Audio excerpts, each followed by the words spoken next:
been more ready for Ruben. Hey, Ruben, do you still want to come on? Yeah. Ruben's gone. He's shaking his head. Ruben said, hell no, make the screen There he big. is. Make it There big. he is. I want to see his melon. Make it big. Let's get serious. Hola. Can you expand? Can you expand the screen? Because Ruben's really, I know him well. He's 4'7". It's an amazing thing. Oh, here we go. 4'7". Thank you for the compliment. I appreciate it. Yeah. Hey, thanks for coming to the brighter side of blue. We're looking for a little word on the NYPD and up there. You're 25 years. Did you say 25 or 27 years? No, 22 and a half. I was way off with the 27. We had 10% to everything. So anything. Oh, so that then we you're said- right. Then you're good. Yeah, yeah. So thanks for coming up on. So Thanks for having me. tell us a little bit about your NYPD career. Hold on, I want to start Never mind. somewhere. Hey, forget what I said. Anything I said, forget it. Because we need to go in order. How is it that you know Danny? How is it that you guys know each other? Oh. Let's start there. So you're a pickleballer. Yes, What actually, Ruben that's how I met Dan. I sent Tommy a photo of the first time I saw Danny in the pickleball courts.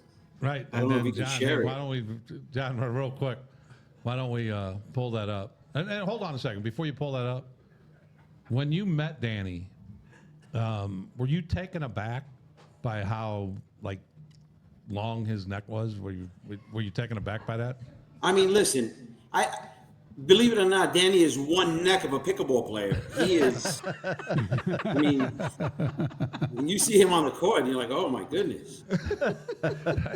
So Ruben sent this to me. He found Danny on the pickleball court, and there he is. There's Danny on the pickleball court. Yeah. Mikey, look That's at this. about This is right. torture. Make that thing big. Only thing that bothers me is getting a white shirt on, police shirt on. That's my uniform shirt. I know. He's in his uniform with a pickleball. You wanted to impress the neighbors. Right. Exactly. Right. And his favorite animal is a flamingo. He's told me that before. I'm gonna kill you. Yeah, you're just trying to move on. We weren't moving on. We needed to get something in. Me and Ruben had that one set up. That was good. I knew I was up to something. He was up to something. He goes, I need Tommy's, who he's never met, email. I go, just send it to me. I'll send it to Tommy. He goes, no, I need Tommy's email. Now I know what you were up to. All right. So that was it. Now you can get on with your little interview that you wanted to do. Yeah, I'm taken back on that. But no, so Ruben and I met down in Naples on the pickleball Undisclosed court. location. Undisclosed location. Oh, yeah, I'm sorry. And he's retired NYPD, and then we told him about the podcast, and I told Tommy and these guys, JJ is really excited. JJ is still on the job. He's a commander with the police department. The rest of us are retired, but we just wanted to get a little stories from NYPD, and Tommy has a whole litany of questions, and we have, Why are you throwing this on me? because this is how we rehearse. Ruben, you never had any pickleball charges on you, have you? Pickleball Not lately. First degree? No. Okay, good. Hey, did you? Yeah, you and Danny haven't engaged in any pickleballing, have you? Danny beat them all. No, but what would you say our rating is? Mary Michelle always asks what our rating is. What do you think we're rated in pickleball? Good. 2.7? 2.7? Good. Your hands are. Oh, 2-8. 2.8? 2-8. Yeah, 2.8. no, we're pretty good. 2-8, What's the best? 5-0. 5.0. What's your goal? No, I don't know what we are. We have no idea what we Isn't are. that? What do you really that's think kind of? of You got- interesting.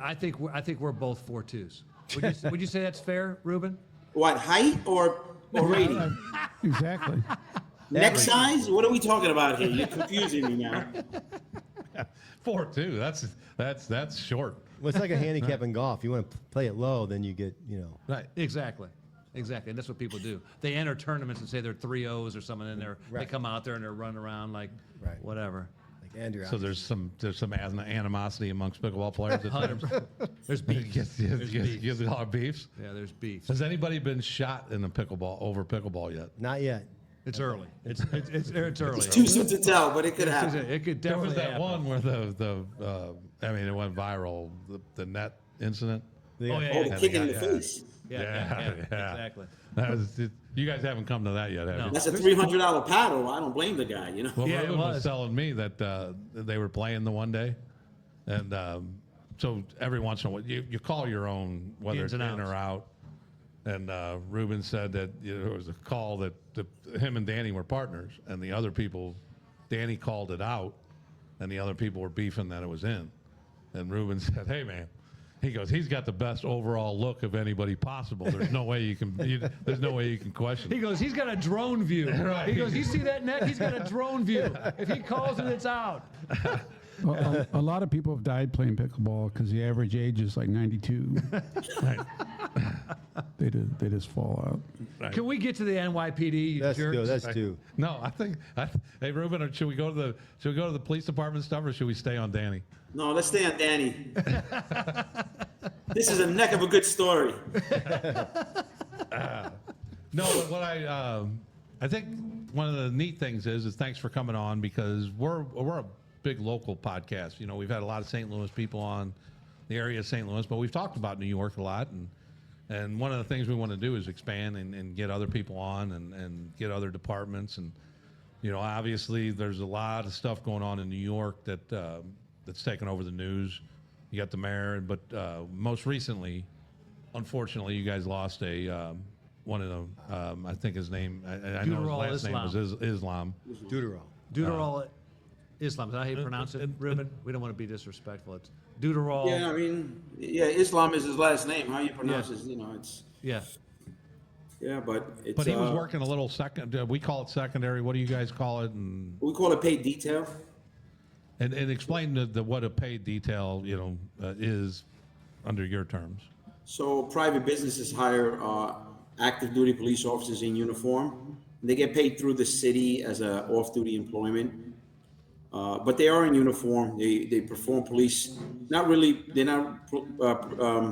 It's not police functions. They're servicing the client. So more like security. But they are in full uniform. So if something happens, they have to take action. Banks have done them. One of the things is that just, we call it secondary, but they're paid by the city. So those people that Officer Islam was working for, so he was in the BlackRock building and the NFL building and all those. Whoever owns that building pays the city, and the city pays the officers, which is That's different correct. than what Yep. we do. Okay. Yep. That's the same thing. I mean, the New York City Police Department is so large. They actually have a unit. It's called the paid detail unit. They have a captain assigned. There's lieutenants and sergeants who do inspections, and pretty much they monitor and control the details that come in. They have everything's on a website. You pick the job that you're looking to work if it's available, and you go do it. Now, he was killed are you guys considering that a line of duty, you were telling me, right? So they designated his death a line of duty injury. He was actually promoted to detective first grade, which is so detectives and police officers in New York City they're the same rank. It's a lateral promotion. First grade detective makes lieutenant's money. So what they started doing this probably, I want to say maybe about 15 years ago, just because the death benefit obviously is greater for the family. So his family will receive a lump sum of death benefit, and then his wife will receive his pension, which is 3/4 of his salary for the rest of her life. Now, we have an organization here in St. Louis called Backstoppers. It's a private organization that supports law enforcement, first responders that are killed in the line of duty. It picks up all their expenses for their kids, schooling, college, and all that stuff, pays off their house. Do you have anything similar in New York? Oh, absolutely. The union is very strong. So they all contribute. I mean, the family and the kids will be taken care of. They also have the police foundation. Okay, we which have a police is- foundation. Yeah, What about the police Tunnel to foundation. Towers? I'm sorry? Tunnel to Towers is that big? That's pretty big in New York. Right? Yeah, but Tunnel to Towers, exactly. They'll pay off the homes. They do that for military personnel as well. They're a great organization, actually. Tunnel to Towers, they're big. They're known as what they do is they'll go and if you had a mortgage, they'll go pay off the house. The back Yeah, stop. and so as far as manpower goes in NYPD, are you guys even strength? Are you below strength? Or I mean, I want to say I think the number at the peak was maybe 40,000. The peak when I was on, we probably hit about 37,000. I mean, you got to understand the police department, the New York City Police Department is a small army. I worked in a precinct where it was 215 of us in about maybe a mile and a half, square mile. That's crazy. yeah, So, and it was 215. When I left, they were probably down to like 140. Oh, wow. Wow. So What year did you leave, Ruben? I left in 2019. Okay. The numbers have to be, if I had to guess, they're probably in very low 30s, maybe 30,000, 31,000.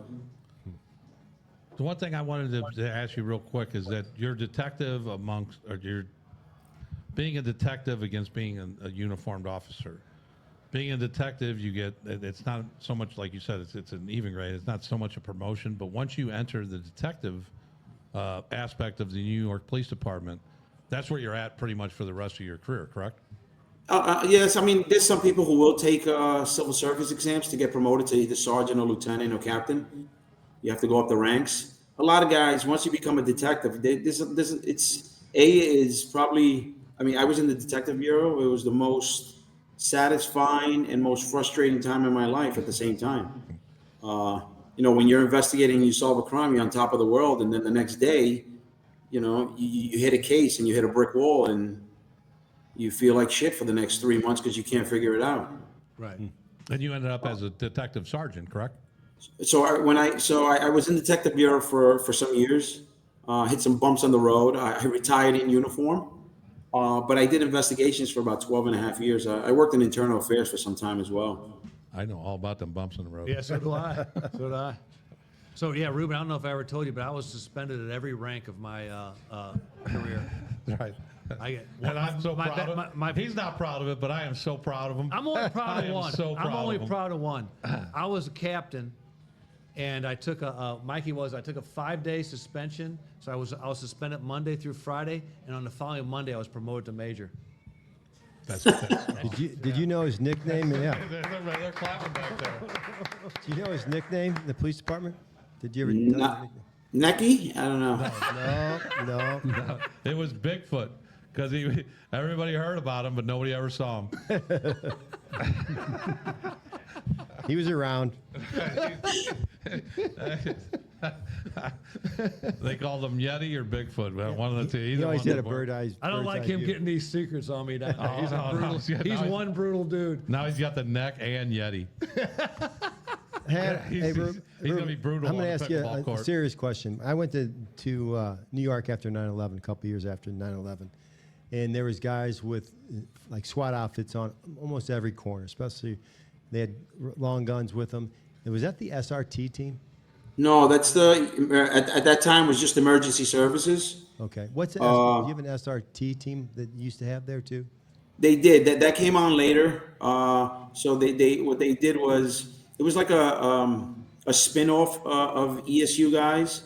It was just local cops who would be trained in long rifles, and they would send them out to high visibility posts, Right. especially in New York for religious reasons. High level people coming into the city. Just presence. Right. Well, I thought I just heard on the news because Islam was shot and killed that they had gotten rid of that division. Is that true, or do you know? So they were sending them down. From what I've heard is just because of personnel, they started breaking them down. The SRG teams. At one time, they were called the search teams. They were task force teams. Basically, it was just there were units within the city that they could just quickly mobilize, and they'd have 150 cops assigned in every borough that they can just put in vans and send, and it wouldn't affect the local precincts. Right. The rumor is now that they want to disband them because obviously that's who they sent to the riots, to mass where you have masses of people. Why don't you send the mass group a team? And now they politicize everything, and now you want to get rid of the guys who keep everybody safe. Yeah, and the first one on the scene of a fallen officer. So Unreal. Yeah. yeah, that leads me to the unless Tommy, you want to go somewhere else. I was going to talk about this. And you threw it I to want me to talk early, but about. now all of a sudden you want to take over. Whatever, dude. Why- He is in the middle. I think you're the host. I think you just I don't think we really have a Don't host. throw it to me. I feel like I'm not a host. I feel like a puppet because I'm only allowed to Hey, say go certain ahead. things, and Tommy's always like No, this. because you completely ignore pre-programming anything. I have ADD. Right. And you give me But shit. go ahead with your question. Where are we going? He forgot. No, I didn't. I was going to say that this Mamdani guy. You're just jumping right over 9/11, the whole bit. let's just tackle this real quick. Let's Go just right go to with the 9/11. mayors then. Yeah. Yeah. Because we're talking about the SRG team, and this guy has been on record as saying he wants to get rid of that team. He's been on record as saying that NYPD is racist and they're corrupt. And this is going to segue into 9/11 because this jerk off, when he was 7 years old when 9/11 happened. 7. You and your buddies are running in and saving people, and firemen and policemen and EM were dying like by the thousands, and this little 7-year-old was somewhere safe. But yet now that he's of age and he wants to run for mayor, what's the slogan? He said, 9/11, never forget. 9/11, never forget. Apparently he didn't hear that phrase. He forgot, didn't he? He forgot. He wants to disband everything. So we want you and your brothers in blue up there to do whatever you can to keep this communist out of office. Yeah, no, listen, unfortunately, it's what's popular. So whether he believes it, whether he doesn't, what he puts out on the press is what he thinks is going to get him the votes that he needs to be mayor. Unfortunately, New York City, I think we've been plagued with bad mayors. I mean, the last 2 have been horrendous, and I don't see anything good in the forecast. But he'd be the worst of them. Oh, he'd definitely be the worst of them. There's always a worse. I mean, but who knows? The guy who's in there now, I mean, I'm no fan. You Right. don't listen. I have friends too. If I was the mayor, I would take care of my friends and I would make sure they were making a lot of money. But I wouldn't take my dumb friends and put them on the front of the news. I let them drive them up. I'd Make be all the money. screwed then. Yeah, I'd where be you totally putting Danny? screwed. Where you putting Danny? Poor guy's gonna be like your driver. You know what's not funny also about Mom Donnie is he's got a current NYPD security detail. So he's taken a full detail. But I they're don't all like you corrupt, guys. I don't like you racist, people. And he wants to disband them, but he's sure keeping them to protect his little sorry ass. How disgruntled are those officers that have to Yeah, do that job? yeah. You know what? They just grin and bear it. Because that's what we But do. over Yes, over the years, Ruben, the mayors that you guys have had, you've worked under several. Who was the best while you were working, and who was the worst? So me personally, I like Bloomberg because he was the mayor. He stayed out of the police business. He hired a police commissioner and he let the police commissioner run this department. Giuliani was good because he cleaned up, but Giuliani was a media hog. He wanted to tell all the stories, and him and Bratton butted heads because he wanted to do all the press conference. Bloomberg was a businessman. He knew his role, and he stayed in. He surrounded himself with good people. You're the fire commissioner, you handle the fire department. You're the police commissioner, you handle the police commissioner. I'll be the mayor of the city. Well said. Let me ask you, so the mayor of the city has total control over the police department. Of every city agency. Right. See that we went from that now. We used to have a board controlled, consisted of the mayor and 3 businessmen and what else? State board of police commissioners. So we got away from that, and our department went down. And now this year we got a board again. It's up and running, and we're very optimistic about it. That there's 3 businessmen and the mayor and The mayor four no longer business has people. total control of Four our business- police four department. business It's a- people. It's a board, and that really helps. it takes the power out of the mayor. She's just a vote, or he is just a vote. Right. Right. So- But yeah, I mean, in the city, since everything revolves around crime and safety, that's the mayor's soapbox. So he wants to talk about all the good stuff. He wants to, instead of just getting out of the way, hire the right guy and get out of the way. There's other, this 8.5 million people. How many city agencies? I mean, I don't get it. It's the old theory. When you become the boss, hire some smart people underneath you, and you got no problems. And then listen to And them. sit Right. back. That's Yeah. what you do. Smart people and then listening to Yep. them. Ruben, can you take us back to the day of 9/11, what you were doing and how it went down, and just tell us a little bit about that?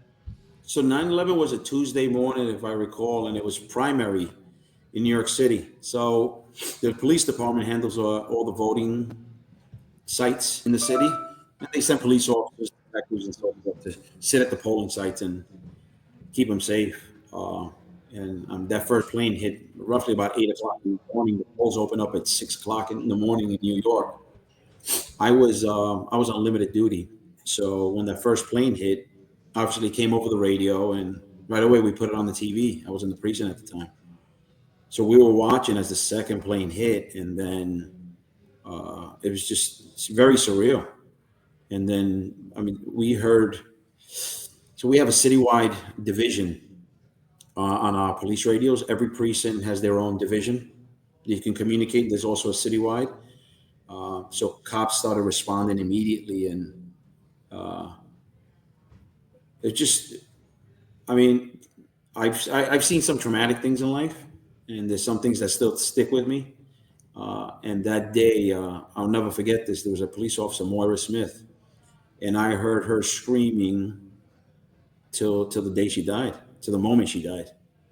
It was, you know, you heard her screaming, and she wasn't on the radio. You could just hear she was just someone screaming for help, and nobody could get to her. But it was devastating that day. Let me Very, ask very you surreal. this about the one thing this was before cell phones.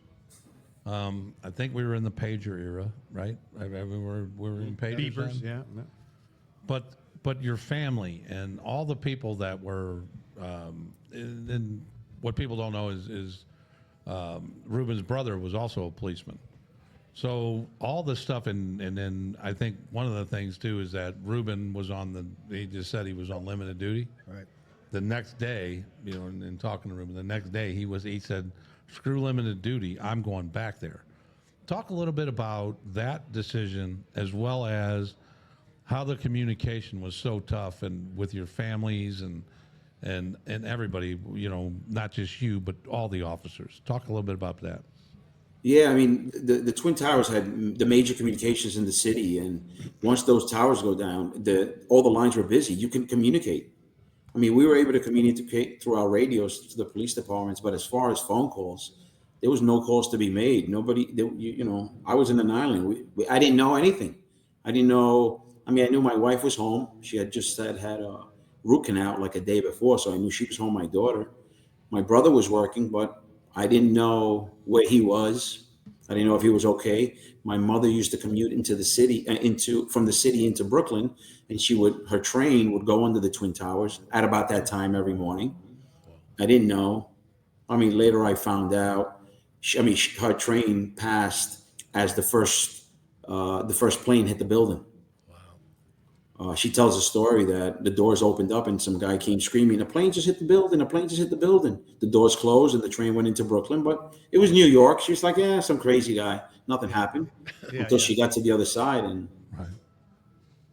But yeah, there was no communication. I would say for most till late in the evening before communication lines started opening up, the phone lines started opening up. How long was it before you found out that your brother and your mother were okay?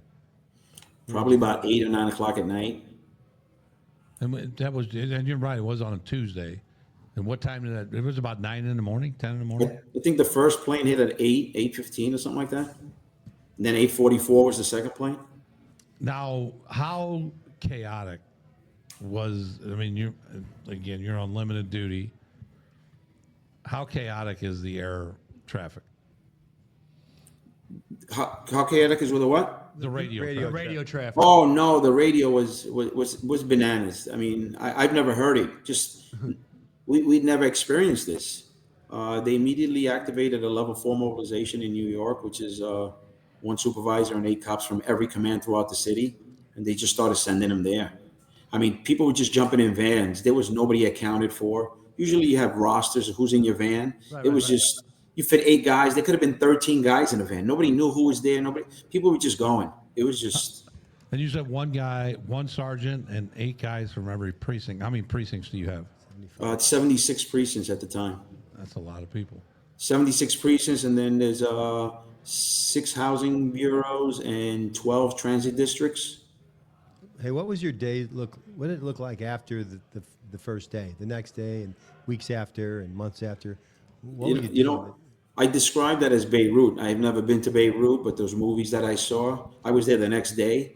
When I came over the Brooklyn Bridge, it was just dust. It was just total destruction. I mean, like I said, I describe it as Beirut from the movies. It was just that sandy look, cloud. I mean, I remember going home that night at about 2 o'clock in the morning, and they had closed all the highways for emergency personnel. So I was on the highway by myself, and I was driving on a highway across the river there, looking at the Twin Towers, and it was just smoldering, and ashes was just landing on my car as I was driving home, and it burned like that for at least a month and a half, 2 months. God damn. Unreal.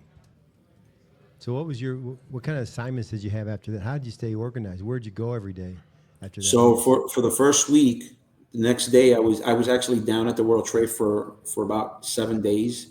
They eliminated all days off. They put everybody on 12-hour shifts, and you were just working all the time. And 12 hours turned into 14, 15-hour days. So for the first week, I was doing perimeter security, and there was guys in there digging. I mean, God bless them. I mean, a lot of those guys, are not here today to tell their story. So I'm just thankful I'm here. And I hate to say it, but I'm glad I was where I was. Otherwise, I wouldn't be telling the story. Right. But we had, I'm sorry. Well, I was just going to ask you, how close were your precinct, to the Twin Towers? Your precinct you were assigned to at the time? Probably maybe 5 to 7 miles away, Okay. give or take. And then, like I said, you were on limited duty, and the next week or the next day, you said, "I'm no longer on." You just told everybody, "I'm going back to work." Oh yeah, I just called. You called they called the district surgeon. I called the main office. I said, "Put me back full duty," and that's it. I was down there for 7 days straight, about 7 or 8 days, and then it took about a week for the police department to kind of get their heads wrapped around. And what they did was they put us on 12-hour shifts, so the days would work 7 to 7, the overnights would work 7 to 7, and then the 3 to 11s were being sent down to the World Trade to do security, to dig. I mean, a lot of guys did it on their off, on their off hours. The detectives, my brother was a detective at the time in the detective bureau, and they were assigned to the morgue as they were finding body parts and trying to identify people. Ruben, you said that there was people assigned to digging, and thank God you weren't, because some of them aren't here today. What was digging the dangerous part because there's so much? Yeah. What was the Yep. danger in digging? Well, at the time, guys just wanted to help. They wanted to find, there was firefighters, there was police officers who were dead. Guys who just wanted to help. But at the time, nobody knew the medical repercussions that would come 20 years later. Inhaling that. From inhaling all that stuff. There was no mask. I mean, there were paper masks. We didn't have the equipment that we needed. Nobody knew. Nobody knew. And like I said, I mean, I have some remnants of some health problems, but compared to others, I don't complain much. I'm here. So those guys were inhaling. I mean, there's jet fuel, there's concrete, you name it. Just, 100 stories of everything falling. And I burned for months. They burned for months. I heard a story that the dogs that were looking for bodies, that the dogs were getting depressed, and that they actually have to bury real healthy people under debris so the dog could actually find somebody that was still alive. Oh wow! Is that do you remember that, Ruben? I don't know, but I mean, I had friends who were detectives. They started taking.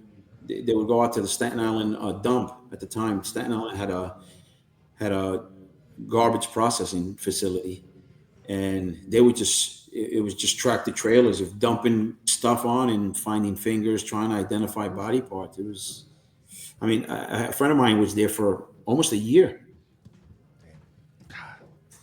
I couldn't imagine. Yeah, no, it's like nothing I've ever seen before. No, that is crazy.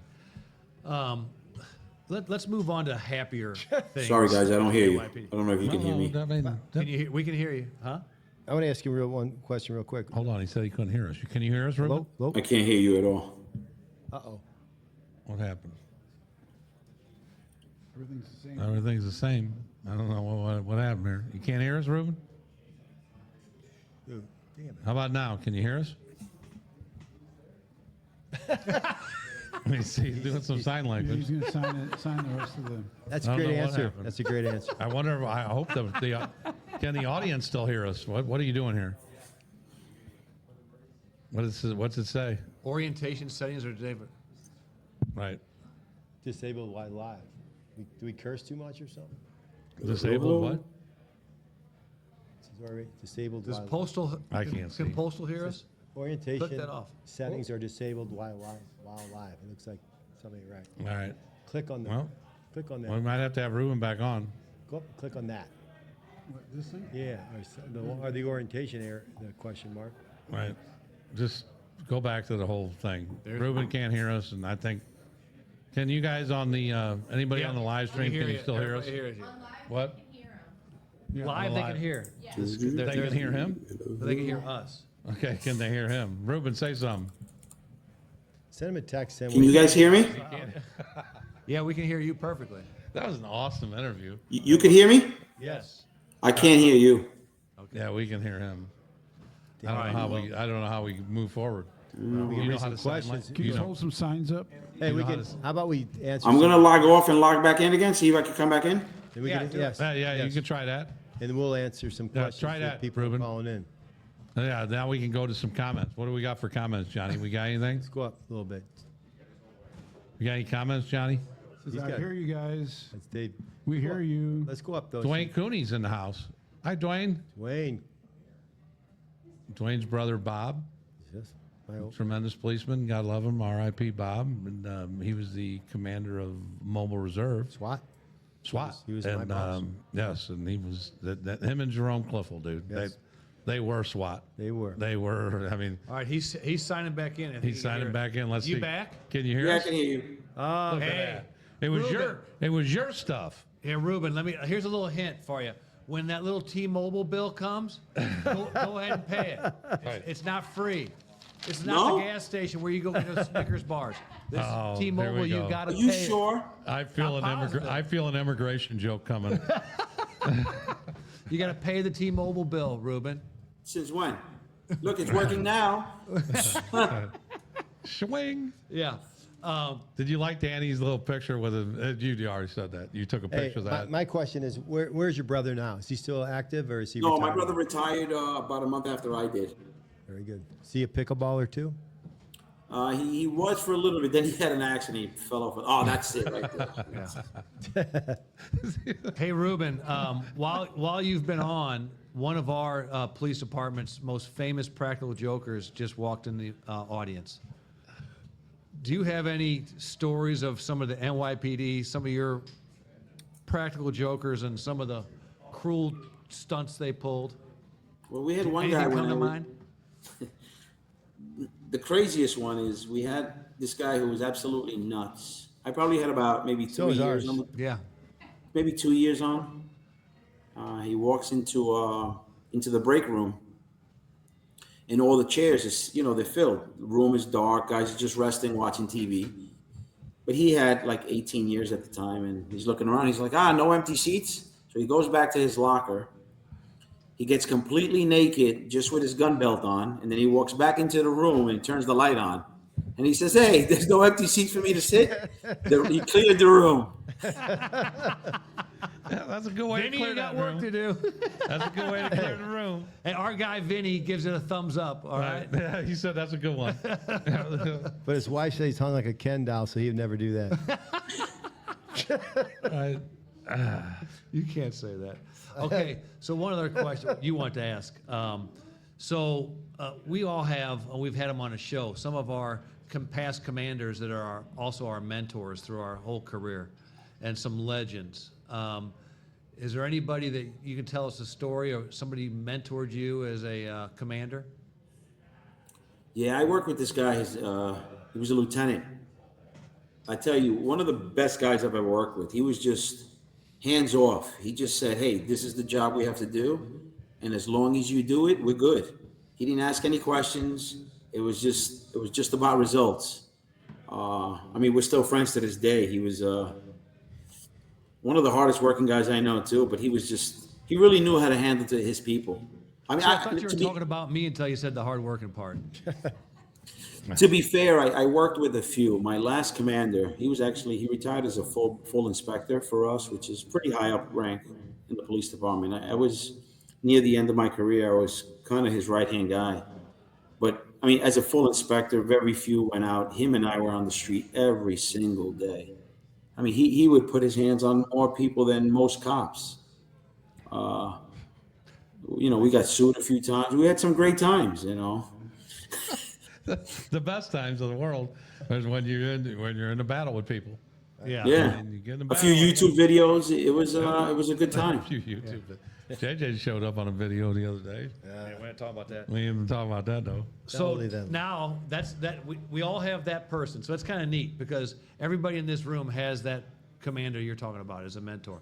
So now tell us an example of a piss poor commander that you've had.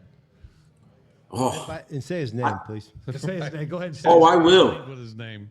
His name is Mike Ricciardi, and I think he's still active in the fucking police department. Oh, shoot, we're just letting it rip, huh, Ruben? Oh yeah, fuck him. retired. I told him to his face too. He can come on and His defend name- himself. Did Oh, you, he could. He won't. I hope he. As a matter of fact, you got to send me this clip, and I'm going to send it to him. See if he'll respond.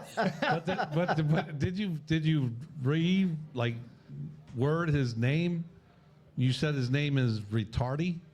Well, he could be, but his name is Ricciardi. Ricciardi. Okay. I must have misheard. It's like one of those. But he songs. could be retarded. He could be. Before God, he said I retarded. did too. I thought the same. He could be. Am I wrong? No, I just mean, wouldn't have I- repeated it. I just would have let it go. I heard Mongo retarded. That fits. Actually, that name is better. Man, All right, well, this is the end of the podcast. Or unpolished. I think it's been a nice run. Right. I think It it's was been a nice run. That's all right. Hey, you asked. it took a New Yorker. But to what get us- made him so bad? So I tell you, I got drafted into internal affairs. Obviously, I didn't want to go there. But it is what it is. It's an assignment. I worked hard, and I always learn you take care of you guys who work hard for you. You don't hang them out to dry, and he did that to me. So I was very vocal about the way he treated me, and we got into some words, and he actually calls me into his office one day because he wants to reprimand me, and there's a lieutenant there because he wants a witness. So I asked, I said, why are you calling me into your office? He says, oh, I want to speak to you about your cases, subpar cases. So I said, listen, you can take your best detective here, your best investigator, and take their best case, then you take my worst case and have an independent person review those cases. If they say my cases is subpar, then it means something. If you say it, it means nothing. Well, he tried to bully me and say, well, come in and sit down, and I refused. He told me to close the door, and I refused. I said, this is your office. You close your door. I like that. Then he told me to sit down, and I said, no, I'm not sitting down. So we got it. Long story short, it turned into a pretty loud shouting match because he kind of got personal. He asked me if I was having personal problems at home, which was causing my work to be subpar. And I lost my shit. So I walked around his desk. I got really close to him. And I told him, if you ever mention my family again, I'll punch you in your fucking face. And then he suspended me for 5 days. Our loyal listeners back there, Ruben, are like, yes. Yeah, They're all man, laughing. that'll They're do like, it. I've been there before. That'll do it. Been there before. Wanted to do that. Yeah, I thought you were going to say, if you ever say I'm 4'6" again, I'll punch you right in the face. See? Why No, you I would never threaten anybody who speaks the truth, Dan. So, Right. Ruben, I bet it felt good for those 5 days. Was worth it. Yeah, 5 days. oh yeah, no, absolutely. I mean, and it was so loud, everybody heard it. So all my coworkers were outside. Everybody heard it. But he was just, again, he didn't. You got to treat your guys. You got to treat your hard work. You don't treat everybody the same, but you treat everybody fairly. So It's funny. One last question, or for me, and then you can run. I just with had it. a quick comment because I can't believe you had to go to Internal Affairs as well. I was the deputy commander of Internal Affairs, and I recruited producer John as a sergeant to come. From the day he walked in the office as an Internal Affairs sergeant, he wanted to leave. Every day he'd come in here. Every day he'd say, I'd give him an assignment. He goes, okay, can this be my last one? Please get me out of here. How long did you stay? Like a year or? Yeah, I was there about a year, but every day I said, send me anywhere. Just get me out of here. But, He hated it. but it, 33 months. It took me 33 months to I get was there out. for 5 years. How long were you there, John? like a year and a half, maybe. You know what though? We need policemen, real policemen in Yeah, internal you do. affairs though. Well, it's funny you say that. That's a problem, Yep. huh? It's funny you say that. So I worked in in Brooklyn North, which is a very active, busy place in Brooklyn. So when I was in internal affairs, I was a supervisor, and I would walk into the precinct, and they say, "Hey, what are you doing here?" I said, "Oh, I'm in internal affairs. I'm investigating so and so." And they would all be happy because they all knew me. They're like, "Oh, good, you have my case. Oh, great." Well, go fuck yourself. I don't want to be here. Right. Well, you could help so many coppers out, though. You know, you could see through the bullshit, and you knew when, you know, the old cliche, nobody hates a dirty copper worse than a good copper. You know, you knew what to take and what not to take. You Yeah. know, 100%. You needed to see. I'm not through. dropping any names, but I had some good leaks down in internal affairs. Well, I had you some were- tremendous leaks down in you internal were affairs. you were a tremendous informant for us. But, but I forgot where I was going with this. Don't But, worry about it. But I just want to ask Ruben one last one as we close up. But everybody has that go-to story, Ruben, when you're out with your wife and you're around non-policemen and they want you to tell a police story or they want you to tell a story of some sort. What story is it that you go to? Well, I can't tell you that one because my wife promised me never to tell that story in public or to anyone. Number two. Go to She number ain't two. But listening. I'll go to number two. Number two is a good one. So I start working in the precinct in the street narcotics enforcement unit. So in plain clothes, we did localized, same thing as narcotics, but at the local level, the precinct. So I'm doing the observation point, and we get a complaint from the neighborhood that they're selling crack. Sure enough, I was driving a Toyota Corolla at the time. It looked like a piece of shit. I parked in front of the guy's house, and sure enough, he would get on his bicycle, he'd go, he'd hit people off, come back home, get on his bike, hit people off, no problem. So he does about 4 or 5 deals, and I put it over the radio. You know, I give the description. I'm like, he's on his bike. Now my guys start chasing him. Now they put it on the radio that he's racing back home. Now the rule is never leave your post. I'm in plain clothes, nobody's supposed to be, but I'm there like 3 days. I said, nope, he's not getting out. So I jump out of my car. I'm wearing a t-shirt and jeans. I pull my gun on him. He takes off running. 2 of my guys catch him, and it turns into an all-out brawl. He ends up making a civilian complaint. So we go to the civilian complaint review board, and now they interview, he's saying that the police beat him up. So the questions they asked me, they said, you know, officer, were you working? I said, yeah. I said, well, the allegation is that a Spanish cop pulled his gun and tried to rob him, and as he ran away, Jerry Rice and Troy Aikman beat him up.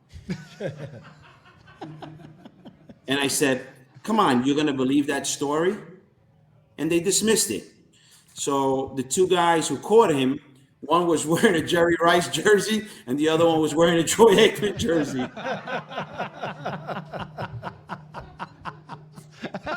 Oh, that's good. That's good. True story. You know what, producer? You were talking about being undercover and being in the car you were in that was a piece of shit. We had a robbery detail back in the day, and we needed an undercover car. We were all in the bureau at the time, and John Frank was our producer. John was our sergeant. So he decided he'd go get the undercover car before we got there. So he went down to Jim King. Oh yeah. And he got us a Geo Metro. Do you know how hard it is? Like this. You know how Like hard this. it is to look like the police in a Geo Metro? Perfect. Hey, you're catching a fight right when you come out of a Geo Metro. You're like, I am not getting locked up by anybody that's popping out of a Geo Metro. it worked. No, me and Gurman took the next because he did it, and you know he did it on purpose because he went there on his own before we got there, and he's like, "Yeah, I got you guys a car. It's right there." And then we went back in and goes, He tells us where it's parked. And we're like, "There's no way. There's no way he got us this." I was testing to see how good you guys were. Oh, we came back in and goes, "Are you serious?" And he started laughing. And we actually drove around in it for the one day. Geometric. I'm telling you, if you ever want your ego knocked down, Oh yeah. try to be the police in the Geo Metro. I'm Right, telling he you. needed it, didn't he? Didn't he? Me and Gurman and John Anderson, we had 3 people. Oh my So goodness. there were 3 of us in a 2-door Geo Metro. How are we just hearing this story for the anybody- first time? Yeah, anybody can ride around in a van. If you can do police work in a Geo Metro, you've earned your It stripe. was just completely emasculating. I can't believe that. I mean, I couldn't even. This I podcast mean, for almost 2 years. right. Found this And story. just found this story out now. Yeah. Ruben, hey, it's been great having you on, bro. We're gonna have to have you on again. He could be our New York NYPD correspondent. Yeah, I you're think the that's it. That's NYPD where it's correspondent. official. You're not He's getting official. paid or anything, but you're going to be a Yeah, right. correspondent. Yeah, but now I have to listen to. Now I have to watch the news and like. You're Yeah. gonna learn Right. shit. Exactly. I think Mom Dami will keep us busy for at least a couple episodes. Yeah, yeah. So we're gonna have you on soon again, but we sure That's appreciate great. you, and you know, our prayers go out to the family of the one that fell in the line of duty. That was a Officer terrible- Islam. Officer Islam, and it was a horrible thing. But thanks for coming on, and Great job. peace. Thank you guys. Thanks, Ruben. Look forward to Ruben. seeing you Dan, again. Danny, one neck of a show. You keep it going. The longer the better, right? Longer the better. Yeah, we ain't done yet. All right, Ruben. That's awesome. That's brother. great. Thank you, brother. Good job, brother. Look, he